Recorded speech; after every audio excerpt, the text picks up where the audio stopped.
see if I can do this coming down live. So picture a strand of ether. As evidence in nature, take a spider's silk, look at the structure of it, and you'll see inside it a spiral.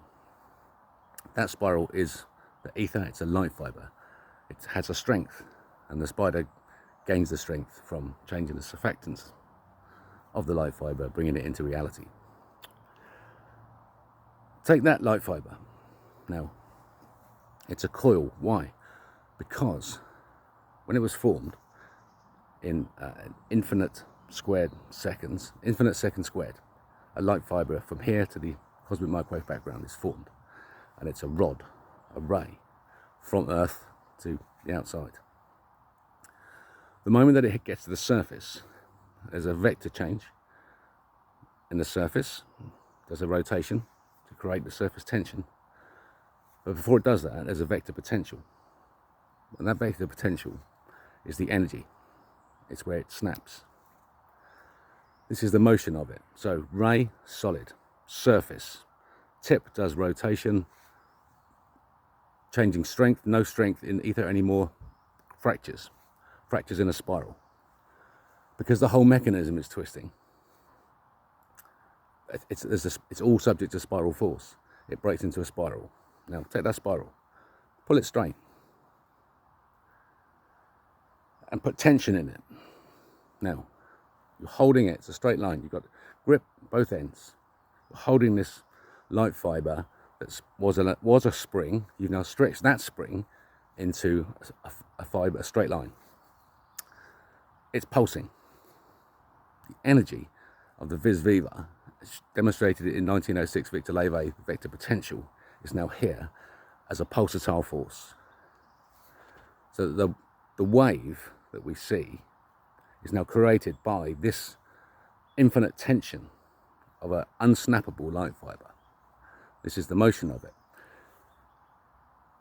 The pulse, there are 60 pulses that exist, all at the same time in a single duration of h Planck's constant seconds. Within that duration, you don't use seconds, you use the Newton meter second and take whichever one of those combinations you need. But time is, you can use the meter second on the x-axis. And there are 60 pulses that exist. The motion of snapping goes like this. From 16, the centroid begins to break, and there's a drip, AB5, Levy 1915.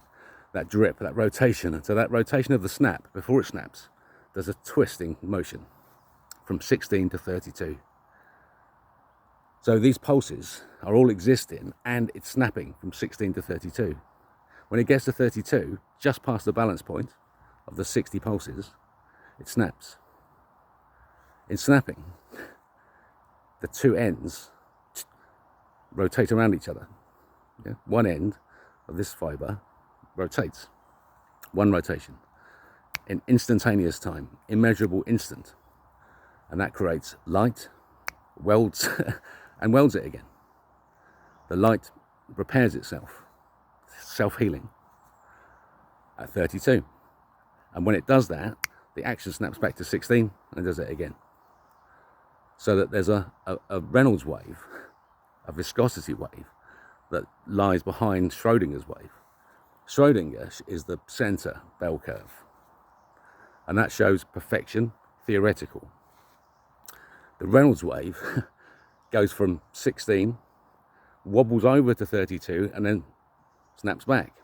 But because it's the Reynolds wave of viscosity, it can't snap back. It moves back. Okay? Inside the atom, the viscosity of the subatomic forces create matter of varying viscosities.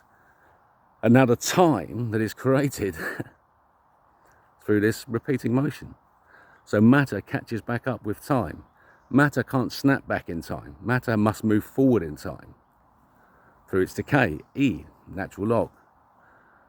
But because the time snaps back, the elasticity of the matter means that it moves back with momentum physically moving backwards in time so that the moment repeats itself. So that we move forward and the time, the bending moment, the spark, the light exists just in that moment. So all time exists. All time exists there in our souls, the center of ourselves, our centroid of bending, which is in our heart, our myocardial fold. There's a twist in the heart, the vortex of the heart muscle there. And that twist is where the light lives remotely in matter. A piece of light, a piece of that incredibly powerful force exists inside there, inside you. It's connected to your pineal. There's a vagus nerve that connects the two. There's a system of a hydraulic fluid balance between the two. And that viscosity is essential to have that right. And it should be 666, Reynolds number. Viscosity over inertial forces for perfect balance. So that the light drives the heart. The heart doesn't drive the light. It's the difference between positive and negative. If we behave positively as a species, because our blood plasma thickness is common to species, then we regain that certainty of that knowledge that we have. Isn't that wonderful? There you go. So it's the snapping pulsatile light force. I became a bit overwhelmed there because we're there, brothers and sisters. The Reynolds wave, the Schrodinger's wave, you can see the Reynolds wave, the wobble.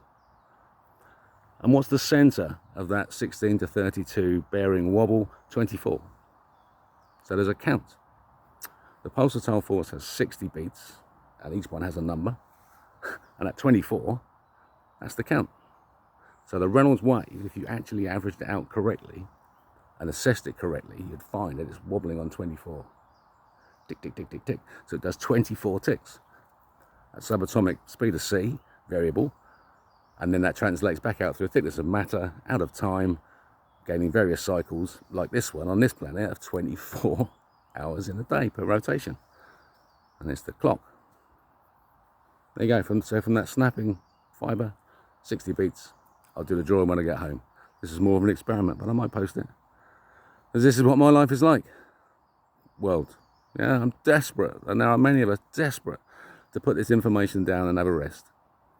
Yeah, and somebody else do some work and pick this up. You in academia, you get paid for this. You get paid for this. And the moment you get paid to lie.